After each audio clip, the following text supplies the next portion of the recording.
আমি নরমালি এইভাবে ইন্ট্রো করি না, কিন্তু আমি এখন ঝুলছি একটা গুহার 100 ফুট নিচে, যেটা মাটির নিচে 5 কিলোমিটার জুড়ে বিস্তৃত আছে।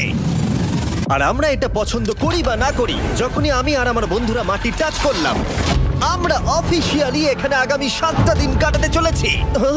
বাবারে, এটা আমার জীবনে করা সবথেকে ভয়ঙ্কর জিনিস। প্রথমত, আমাদের এখন এখান থেকে অনেকটা দূরে যেতে হবে। কেন? যদি ঝড় বৃষ্টি হয় তাহলে এই পুরো জায়গাটা জলে ভরে যেতে পারে, আর সমুদ্রের মতো ঢেউ এসে সবাইকে ভাসিয়ে নিয়ে যেতে পারে। সেই জন্য আমাদের আরো ভিতরে যেতে হবে একটা বেস ক্যাম্প বানানোর জন্য। ভাই এটা পুরো পাগলাম। এটা একটা অন্য জগৎ মনে হচ্ছে। এই কেভ এন্ট্রান্সটা হয়তো দেখতে সুন্দর, কিন্তু দেখে যা মনে হচ্ছে আসলে তা নয়। আর আমরা হয়তো জানি না যে আগামী 7টা দিন আমাদের জীবনের সব থেকে কঠিন সময় হতে চলেছে। সব থেকে বাজে ডিসিশন। ঠিক আছে, আর কিছুক্ষণের মধ্যেই অন্ধকার হতে চলেছে। ক্যাম্প না করলে আমরা বিপদে পড়বো। আমরা কোথায় যাচ্ছি সেটা কি বলবে? আমাদের ক্যাম্প সেটআপের জন্য একটা ফ্ল্যাট গ্রাউন্ড খুঁজতেই হবে। কেভের ভেতরে ঢোকার পরে আমরা এমন একটা জায়গা খুঁজে পেলাম যেটা অনেকটা উঁচুতে থাকায় আমরা জল থেকে সুরক্ষিত থাকতে পারবো। তার মানে এটা ক্যাম্পের জন্য পারফেক্ট। পারফেক্টটা একটু বেশি হয়ে গেল। মোটামুটি বলা যেতে পারে। ঠিক আছে, ক্যাম্পের জন্য মোটামুটি। প্রথম দিনের বাকিটা আমরা কাটিয়ে দিলাম আমাদের জিনিসপত্র আনতে। প্রত্যেকটা ব্যাগের ওজন প্রায় 80 পাউন্ডস। আর যেমনটা তোমরা ফুটেজে দেখছো, আমরা এটা করতে 4 ঘন্টা লাগিয়ে দিলাম। এখান থেকে যাওয়া খুব কঠিন। তারপরে আমরা সবাই বেস ক্যাম্পে ফিরে গেলাম। ঠিক আছে, আমরা এখানে লাইট লাগিয়ে দিলাম। আমাদের সব জিনিসপত্র হোম বেসে চলে এসেছে। একটু ক্যামেরাটা ওদিকে দেখাবে? ওদিকটা কিন্তু ভয়ানক অন্ধকার, আর সবসময় এরকমই থাকবে। তাই আমরা ক্যাম্পিং গ্রাউন্ডের জন্য খুব বেশি কিছু করতে পারলাম না। কটা ফুটো করে দড়ি টাঙিয়ে দিলাম। এটা ধরো আর ওঠো দেখি। মনে হচ্ছে আমাদের হ্যামকগুলো ভালোই সাপোর্ট পাবে। আর তারপরে আমাদের সার্ভাইভাল গাইড জোয়ের সাহায্যে আমরা হ্যামক টাঙালাম। এই সরু দড়িটা আমার হ্যামকটাকে ধরে রাখবে। হ্যাঁ। ডিনার খেয়ে আমরা প্রথম রাত্রি ঠান্ডার জন্য তৈরি হলাম। আমি মিথ্যে কথা বলবো না, আমি যতটা ভেবেছিলাম তার থেকে এই হ্যামকটা অনেক বেশি কমফোর্টেবল। এই আমি তো আমার চমকেই হাতটা তো গেছিলাম। বড় কেন ভাই? এই কেভটা 2.5 কিলোমিটার ডিপ, আর আমরা এখন এন্ট্রান্সের কাছেই ক্যাম্পিং করছি। কাল আমরা অনেক কিছু এক্সপ্লোর করব। তোমরা কেমন ঘুমালে? ভয়ঙ্কর। ঘুমই হয়নি। এটা সত্যি একটা অস্বস্তিকর পরিবেশ। কেভের উপর থেকে অনবরত আমাদের উপরে জল পড়েই যাচ্ছিল, তাই উপরে একটা প্লাস্টিক চাপালাম, কিন্তু তাও আমাদের হ্যামকের উপরে জল পড়েই যাচ্ছিল। একটা আইডিয়া আছে, চলো শেল্টারগুলোকে ভালোভাবে তৈরি করি। আমার মনে হয় এই প্লাস্টিকগুলোকে জুড়ে দিলে আর জল পড়বে না। বাহ, তুমি তো জিনিয়াস। আমি শুধু একজন ইউটিউবারই নয়, ঠিক আছে? আমার হ্যামকটা এটার উপরে ঝুলছিল। মানে দেখো, আমি আরেকটু হলে হ্যামক থেকে নেমে পড়ে যেতাম। আর আমরা সেই সময় এটা বুঝতেই পারিনি যে এই গর্তটা প্রায় 40 ফুট গভীর। তাই যখন আমি আর শন প্লাস্টিকগুলোকে জুড়ছিলাম, তখন ম্যাক আর কার্ল এই গর্তটা কতটা ভয়ঙ্কর সেটা দেখতে গেল। আমার হ্যামকটা দেখতে পাচ্ছো? ওখানে আমি ঘুমোচ্ছিলাম। এদিকটা দেখো। আর যেহেতু এই কেভে সব একই রকম দেখতে, তাই আমাদেরকে ফলো করা অনেকটাই কঠিন ছিল। এই ম্যাপে তোমরা আমাদের হোম বেস দেখতে পারবে, আর দেখতে পারবে ওরা ওখান থেকে কত দূর হ্যাঁ, যাচ্ছে। এটা তো খুবই ভয়ঙ্কর। ভাই এটা পাগলামো। আর যখন ছেলেরা র্যান্ডমলি এক্সপ্লোর করছিল, তখন আমি আর শন ক্যাম্পে কাজ করছিলাম। এই স্লিপিং ব্যাগটা এখানে কেন পড়ে? কারণ এটার থেকে পিয়ের গন্ধ বেরোচ্ছে। ইয়া, এটার থেকে শেখা উচিত স্লিপিং ব্যাগ ভাড়া নিতে নেই।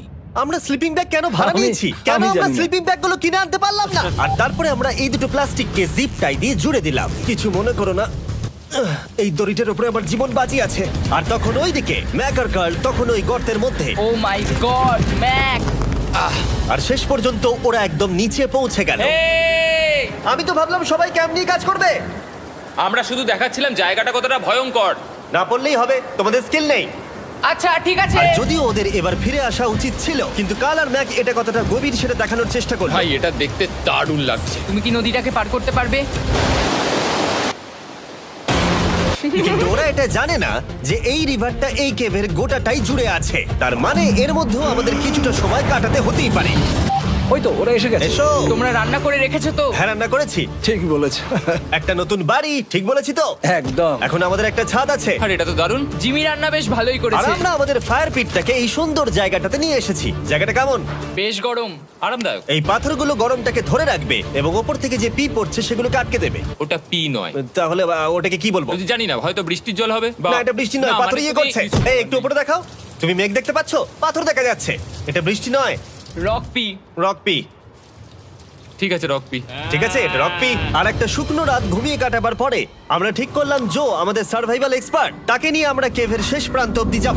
Cave, cave! Cave, cave, cave! Cave. দেখা যাক আমরা কেভের কতটা গভীরে যেতে পারি। তোমরা কিন্তু মনে রাখবে আমরা সবেমাত্র কেভের এন্ট্রান্সের দিকেই আছি, আর আমাদের ইচ্ছা এই কেভের শেষ প্রান্ত অব্দি যাওয়া, অবশ্যই না মরে গিয়ে। ও মাই গড, এটা তো খুবই স্টিফ। আরে এটা তো সবে শুরু। আমরা কেভের আরো গভীরে এসেছি। তোমরা সবাই সাবধানে আসবে। এটা খুবই ছোট জায়গা, আমার মনে হয় না এখান থেকে আমি যেতে পারবো। কেভ এক্সপ্লোরের ইন্টারেস্টিং জিনিসটা হলো যা হোক করে আমাদের এই ছোট্ট ফাঁকগুলোর মধ্যে দিয়ে এগিয়ে যেতে হবে। ও মাই গড, খুব ছোট জায়গা। আর তারপরেই খুব বড় একটা জায়গা আসবে, সেটা এতটাই বড় যে কিছু না দেখতে পাওয়ার জন্য এটা করতে হলো। ও মাই গড। এবার আমি সব দেখতে পাচ্ছি, এটা দুর্দান্ত। এটার তো অনেক আলো। ভাই জায়গাটা কতটা সুন্দর দেখো। বাপরে কি আলো, আমি তো তাকাতেই পারছি না। আমি তো অন্ধ হয়ে যাব মনে হচ্ছে। এ বাবা, এটা কি হলো? আমরা বোধহয় ঠিক মতো এটাকে ব্যবহার করতে জানতামই না। চলো এগিয়ে যাই। আর তাই আমরা এগোতে থাকলাম। এই যে এই জায়গাগুলো, এগুলো খুব ভালো ধরার এখানে? জায়গা। এগুলো ধরে এখান থেকে পা ঘুরিয়ে চলে আসতে পারবে। এইভাবে কি? হ্যাঁ, একদম পারফেক্ট। জো সব থেকে ভালো কেভ গাইড। এভাবে কেউ গাইড করতে পারবে না। ঠিক আছে, এইবার ব্যাপারটা ইন্টারেস্টিং হবে। কি? এটা কি? এখান থেকে আমাদের ওয়েট শুট পরে সাঁতার কেটে যেতে হবে। গতকাল ম্যাক আর কার্ল এটা নিয়ে মজা করছিল, কিন্তু এই কেভে আমাদের পরের অ্যাডভেঞ্চারটা ছিল একটা প্রায় জমে যাওয়া নদীর মধ্যে। ও মাই গড, এটা তো পাগলামি! তার মানে আমাদের ওয়েট শুট পড়তেই হবে যাতে আমাদের হাইপোথার্মিয়া না হয়। আমরা এটা কেন করছি? এই এক্সপেরিয়েন্সটা তো জীবনে একবারই হবে। কি? এটা করলে হয়তো আর নাও বেঁচে থাকতে পারি। আমাদের এই কেভের শেষে পৌঁছতে হলে আমাদের এই নদীর মধ্য দিয়ে, এই ছোট্ট ফাঁকগুলোর মধ্য দিয়ে সাবধানে ধীরে ধীরে এগিয়ে যেতে হবে। আস্তে আস্তে নামো, স্রোতের কারণে পা পেছনে টানতে পারে। ঠিক আছে, আমি তাহলে নামছি। তুমি ওই দেয়ালগুলো ধরে ধরে এগোতে থাকো আস্তে এটা তো আস্তে। খুব ঠান্ডা। তুমি পারবে জিমি। জানি না এখানে ঢুকতে পারবো কিনা। জিমি, এবার তুমি জল থেকে উঠে দাঁড়িয়ে পড়ো। এটা সত্যি একটা পাগলামি। এখানে কি ঠান্ডা! যখন তোমরা খুব ঠান্ডা জলের মধ্যে থাকবে তখন একটা পাথরকে ধরে এগিয়ে চলা খুব কঠিন হবে। ও মাই গড, এটা সত্যি পাগলামি। ম্যাক, গড, চলে এসো। আমার ভয় লাগছে। চলো চলো, পারবে। ভাই। এগোতে থাকো, পেছন দিকে তাকিও না। একবার দেখো আমরা কি করছি। কিন্তু এই বাধাগুলো এতটা কঠিন ছিল না সামনে যা আসতে চলেছিল তার তুলনায়। আমরা পেরেছি। কেভ কেভ কেভ এই, একটা কথা শোনো, আমরা 10% আসিনি। তার মানে এখনো আমরা শুধুমাত্র সার্ফেসেই রয়েছি, আর শেষ প্রান্তে পৌঁছতে হলে আমাদেরকে আরো 2 কিলোমিটার যেতে হবে। যেরকম তোমরা দেখতে পাচ্ছ এখানে 24/7 বৃষ্টি হয়, তাই আমি একটা আড্ডা মারার জায়গা তৈরি করেছি যেখানে আমরা কেউ ভিজবো না। আমি ভাবছি আমি যদি এটা না বানাতাম তাহলে কি হতো। আমি নিশ্চিত যে ওদের একটা ভেজা পাথরের উপর শুতে হতো। আমাদের ক্রমাগত এগিয়ে যেতে হবে এবং শরীরটাকে ভিজে রাখতে হবে। ঠিক আছে। নইলে আমাদের শরীরের তাপমাত্রা কমে এটা যাবে। এতটা কঠিন কেন? সব থেকে বাজে ব্যাপার হলো আমরা যতটাই দিকে এগোবো ততটাই আমাদের পিছন দিকে ক্যাম্পে ফিরতে হবে। আমাদের পরের বাধাটা হয়তো জলের মধ্যে নয়, কিন্তু তার মানে এটা নয় যে সেটা সহজ হবে। আরে এটা কি মাকড়সার জাল? কিন্তু আমি মাকড়সা দেখতে পাচ্ছি না। তার কেন? মানে ওটা আমাদের উপরে আছে। আরে তোমার গায়ে, তোমার গায়ে। আমার বন্ধুরা বলতে বাজে। এই কেভটা মিস্টার বিস্ট ভিডিওর মতো, যত এগোবে ততই কঠিন হবে। সত্যি কথা বলতে যদি আমাদের সাথে জো না থাকতো আমরা মরেই যেতাম। আর 3 ঘন্টা পরে জো আমাদের জন্য একটা বাজে খবর নিয়ে এলো। জল অনেকটা বেড়ে গেছে আর আমরা অনেকটা সময় লাগিয়ে ফেলেছি, তাই আজকে আমাদের আবার ক্যাম্পে ফিরে যেতে হবে। আমি মানবো না। তুমি সেফটি এক্সপার্টের কথা অমান্য করতে পারো না। আমি এটা মানবো না। সত্যি কথা বলতে আমাদেরকে ফিরতেই হতো, কারণ এর আগে আমরা শুট করতে অনেকটাই সময় নষ্ট করে দিয়েছি। তারপর ফ্লেয়ার নিয়ে খেলেছি, তাই আমরা ফিরে যাচ্ছি আর এই মিশনটা আমরা পরের দিন আবার শুরু করব। শন, আমরা এসে গেছি। আরে তুমি এখানে কি করছিলে? এখন তোমরা কেউ ভিজবে না। আমি তো জানতামই না এই লাইটগুলো আমরা এনেছি। এগুলো দারুণ লাগছে তাই না? দুঃখের বিষয় আজকে আমরা মাত্র 20% এগোতে পেরেছি, কিন্তু বিশ্বাস করো আমরা শেষ পর্যন্ত অবশ্যই যাব আগামী কয়েকদিনের মধ্যেই। আমার মনে হয় না। কোনোদিনই হবে না। আমি তো বললাম। আমরা ডে 4টা রেস্ট নেব আর ডে 5-এ চেষ্টা করব এই কেভের শেষ অবধি যাবার। দেখা যাক কি হয়। ডে 3-তে মজা হলো, কালকে আবার দেখা হচ্ছে। আর কেভের ভিতরে 3টে খুব বাজে রাত কাটাবার পরে পরের দিন সকালে আমাদের মাথায় শুধু একটাই কথা আসছিল। আমার একটা হট শাওয়ার চাই, তবে আমি এখন একটু শান্তি পাবো। ও, এখন শাওয়ার পেলে কিন্তু দারুণ হয়। আমি চান করিনি প্রায় 3-4 দিন হয়ে গেল। তোমরা নিশ্চয়ই জানো কেভের মধ্যে শাওয়ার করা সম্ভব নয়। আমাদের অনেকটা পথ হেঁটে সাবধানে আগের রিভার বেডের কাছে পৌঁছতে হলো। ও মাই গড! আমি আমার ব্রেনকে ফিল করতে পারছি। আমি এভাবে ব্রেনকে ফিল আমার করিনি। কপালটা জমে গেল পুরো। চলো ড্রোন দিয়ে মাথার চুলগুলো শুকিয়ে নি। এদিকে এসো ড্রোন। ও দাঁড়াও দাঁড়াও দাঁড়াও, এটা কিন্তু কাজ করছে। হ্যাঁ, দারুণ কাজ করছে। ড্রোন থাকতে হেয়ার ড্রায়ারের কি দরকার? আর চুল শুকানোর পর আমরা জোয়ের সাথে জার্নির প্ল্যান করতে বসলাম। এটা কি জো? এটাই কেভের ম্যাপ। আগেরবার আমাদের থামতে হয়েছিল কারণ জল খুব জোরে বইছিল। এখন বৃষ্টি কম হচ্ছে, তাই কালকে আমরা নিশ্চয়ই এই কেভের শেষে পৌঁছে যাব। এটা ভয়ঙ্কর হতে চলেছে। প্রথমে আমাদের কালকে যেখান দিয়ে গেলাম সেখান দিয়ে আগে যেতে হবে। জলের মধ্যে ঝাঁপ দিতে হবে এবং পাথর দেখে হাঁটতে হবে। এগুলো সবকটা আমরা যদি পার করতে পারি তাহলে আমরা গ্লো ওয়ার্ম চেম্বারে পৌঁছে যাব। কেমন দেখতে তুমি সেটা বলো না, আমি তোমাদেরকে সারপ্রাইজ দিতে চাই। আমার মনে হয় আমরা পারবো। ওইসব বাদ দাও, আমরা ঠিক কালকে পৌঁছে যাবো। কালকের প্ল্যান আমরা চক আউট করে নিয়েছি। আমরা রেস্ট করছি আর ফেস্টিভ্যাল স্মোর্স খাচ্ছি আমাদের এনার্জি রিগেন করতে। সবাইকে চিয়ার্স। Yippee! জো এই প্রথমবার ফেস্টিভ্যাল ও, স্মোর্স দারুণ। খাচ্ছে। জো সত্যি কথা বলবে। এটা দারুণ, তাহলে ভালো লাগলো? দারুণ লেগেছে। আমরা এই চকলেটটা আগে কেন বের করে নিই? এটা এমনি চকলেটের থেকে 10 গুণ ভালো খেতে। সত্যি কথা বলতে তোমরা যদি ফেস্টিভ্যালের সাথে স্মোর্স ট্রাই না করে থাকো তাহলে তোমরা মিস করছো। কালকে আমরা পুরো কেভটা এক্সপ্লোর করব, দেখা হচ্ছে। তাই আমরা ভালো করে ঘুমানোর চেষ্টা করলাম আর কালকের প্রিপারেশন নিলাম কেভের শেষে যাওয়ার জন্য। আমরা আমাদের জীবনের সবথেকে ডেঞ্জারাস জার্নি করতে চলেছি। ডে 3 এর অভিজ্ঞতা মাথায় রেখে আমরা কম শুট করেছি যাতে আমরা সামনের দিকে তাড়াতাড়ি এগোতে পারি। জলটা খুব ঠান্ডা হ্যাঁ, আগের দিনের মতোই, খুব ভালো। এই তো আর যাতে আমরা সবাই বেঁচে ফিরতে পারি তাই জো ছাড়াও আরেকজন সার্ভাইভাল এক্সপার্টকে আমরা নিয়ে এসেছিলাম। এখানেই আমরা ডে 3 তে আটকে গেছিলাম। এখন আমরা কি করব? এবারে আমরা অনেক তাড়াতাড়ি এসেছি। আমাদের পিছনে ঘন অন্ধকার, কোথায় যাব? এই রাস্তাটা অনেক সরু এবং হ্যাঁ। স্রোত প্রচুর বেশি, তাই আমরা দেয়ালগুলো ধরে ধরে আস্তে আস্তে এগোবো। এই যে এইভাবে। Oh হ্যাঁ, God! এই রকটায় জাম্প করো। কয়েকটা ভালো পাথর আছে যেগুলোকে তুমি ধরে এগোতে পারবে। আরে এখানটা তো অনেক অন্ধকার। আমি আর পা পাচ্ছি না, আমি এখন মাটিতে আর পাই পাচ্ছি না। যেহেতু আমরা মাটিতে পা পাচ্ছিলাম না, তার মানে যদি আমরা পাথর ছেড়ে দিই তাহলে এই জলের স্রোত আমাদেরকে ভাসিয়ে নিয়ে যেতে পারে। জো, আমরা কি করব? আমি এটা ধরে এসেছি, তুমি এটা ঠিক ধরো। আছে, আমি তো দেখতেও পাচ্ছি না কোথায় যাচ্ছি। জো, স্রোত আমাকে ভাসিয়ে নিয়ে চলে যাচ্ছে। আমি তুমি করবো কি করে? পারবে, পারবে। শুধু মুখটা এখান থেকে ঢুকিয়ে দাও, আমি হেল্প করছি। এখানে আমি ঢুকবো? হ্যাঁ, এই গর্তের মধ্যে। এই তো, খুব ভালো।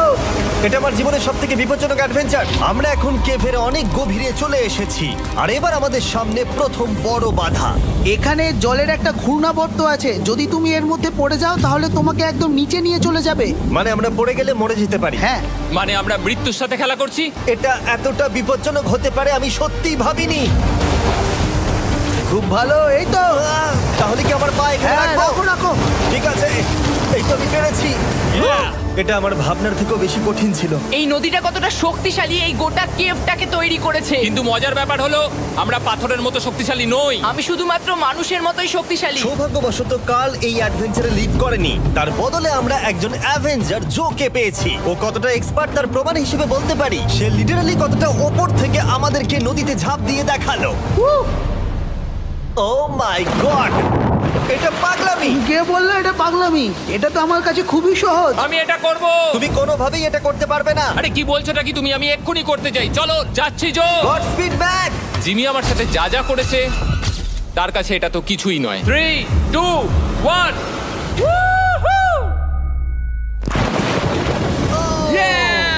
তুমি করবে? না, আমরা না এগুলো শেষ পর্যন্ত যেতে পারবো না।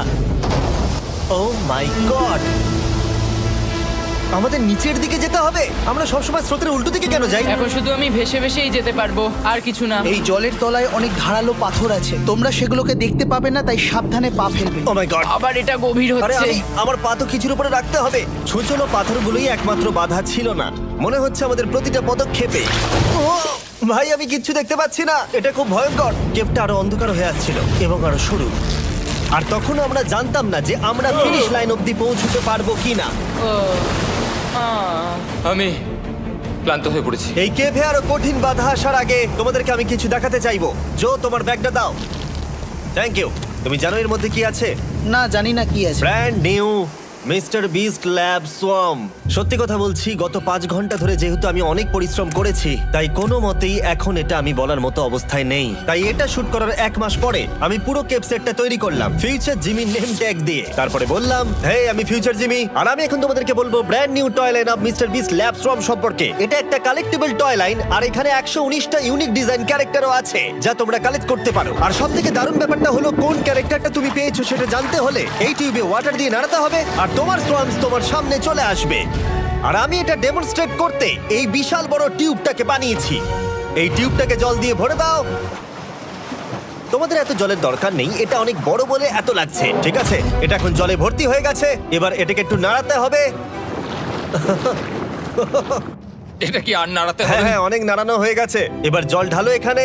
জো ঢালছে। আর জল ঢালার পরে তোমরা দেখতে পাবে তোমরা কোন সোয়ামটা পেয়েছো। এটা সব থেকে রেয়ার হাইপোক্রোম, যেটা মাত্র 1000টা বানানো হয়েছে। জো, এটা তোমার। Thank you so much. এটা চাই। আর এটা তোমার। কাল কি নেবে? আমার কাছে দুটোই ছিল। আর আমরা শুধু সোয়ামেই থেমে নেই, আমরা এই অ্যাকশন ফিগার প্যান্থারগুলো বানিয়েছি যেগুলো এই ব্রিফকেসে আছে। আর এই সোয়ার্মের মতো এই মিউটেটর যখন তোমরা কিনবে দেখতে পাবে এর ভেতরে কি আছে। কোথায় কিনবো? ভালো হয়েছে জিজ্ঞাসা করলে। মিস্টার বিস্ট ল্যাব টয়েস এখন তোমরা পৃথিবীর সব জায়গায় পেয়ে যাবে। এগুলো সব বেরিয়ে গেছে, তোমরা গিয়ে কিনে নাও। আর কেবের মধ্যে অনেক সমস্যা পেরোনোর পরে আমরা ফাইনালি পৌঁছে গেলাম গ্লো ওয়ার্ম চেম্বারে। ভাই এবার খুব ভালো লাগছে। ঠিক আছে টিম, তোমাদের গ্লো ওয়ার্ম চেম্বারে স্বাগত। এ তো দারুণ। এটা দারুণ লাগছে। ভাই এটা পৃথিবী মনে হচ্ছে না এখানে একদমই। যে আলো তোমরা দেখতে পাচ্ছ সেগুলো আসলে ছোট্ট ছোট্ট বায়োলুমিনেসেন্ট গ্লো ওয়ার্ম তৈরি করেছে। এটা দেখতে অনেকটা মিল্কি ওয়ে গ্যালাক্সির মতো লাগছে। ওয়াও! আর এই মুহূর্তটা, এই ভিউ, সত্যি বলতে এই ট্রেকের সমস্ত ক্লান্তি যেন দূর করে দিল। এখানে অবধি পৌঁছানো যেন সত্যি একটা অ্যাচিভমেন্ট ছিল। কিন্তু এখন আমাদের যাত্রা শেষ হয়নি, কারণ আমাদের এখান থেকে এখন বেস ক্যাম্পে ফিরতে হবে। আজকে ডে 6 হতে চলেছে, এখনো ওরা আসেনি আর আমি খুব ক্লান্ত। আমার মনে হয় না আমি ভালো করে ঘুমোতে পারবো, ওদের জন্য খুব চিন্তা হচ্ছে। এই ট্রিপটা অনেকটাই সহজ ছিল কারণ আমরা স্রোতের সাথে ভেসে ভেসে যাচ্ছিলাম। আর যেহেতু তোমরা এই ট্রিপটা দেখেছো তাই আমরা এটাকে স্কিপ করলাম। কিন্তু সত্যি বলতে এই জার্নিটাও অনেকটা বেশি সময় নিল, কারণ আমরা ক্যাম্পে পৌঁছানোর আগেই 6 নম্বর দিন চলে এলো। শন, সবাই ঠিক আছে তো? আমার খুব চিন্তা হচ্ছিল। Happy day 6। ডে 6 খুব ভালো। এনার্জি বাড়াতে আমরা আগুনের উত্তাপ নিলাম এবং ফাইনালি আমরা কিছু খেতে পেলাম। এটা খুবই অ্যাডভেঞ্চারাস ডে ছিল। কালকে দেখা হচ্ছে, মানে আজকেই হয়তো। এটা হয় ডে কোনোদিন 6 হবে না। নাকি আজকে, না আমি জানি না। এত বড় ট্রেক সম্পূর্ণ করার পরে শারীরিকভাবে চূড়ান্ত ক্লান্ত হওয়া সত্ত্বেও জানি না কেন কিন্তু আমি একদমই ঘুমাতে পারছিলাম না।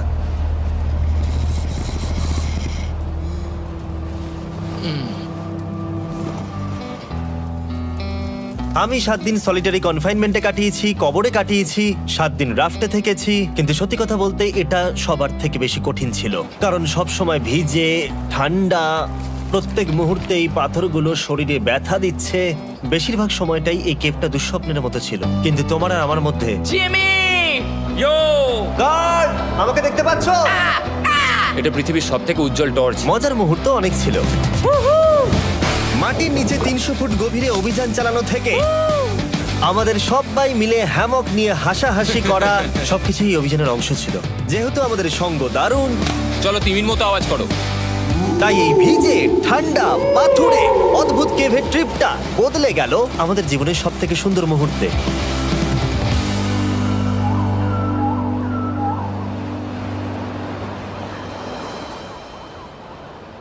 আমরা এখান থেকে যাব না যতক্ষণ না সবকিছু তোলা হচ্ছে। আর আমি সবকিছু বলেছি মানে সবকিছুই। চলো এবার বেরোনো যাক। আর যখন আমরা মাউথ কেভে আবার ফিরে এলাম, ভাই ওপরটা দেখতে দারুণ লাগছে। তখন জয়ের জন্য একটা সারপ্রাইজ ছিল। বেরোনোর আগে জো, আমরা তোমার কাছে কৃতজ্ঞ। তাই এই নাও $50,000 নিউজিল্যান্ড ডলার, 10,000 করে প্রত্যেক জনের প্রাণ বাঁচানোর জন্য। Oh my God, thank you so much Jimmy. Thank you Joe. Love you, Joel! এবার আমাদের সব কাজ হয়ে গেছে, চলো বেরোনো যাক। 7টা দিন পরে আমরা ফাইনালি এখান থেকে বেরোচ্ছি।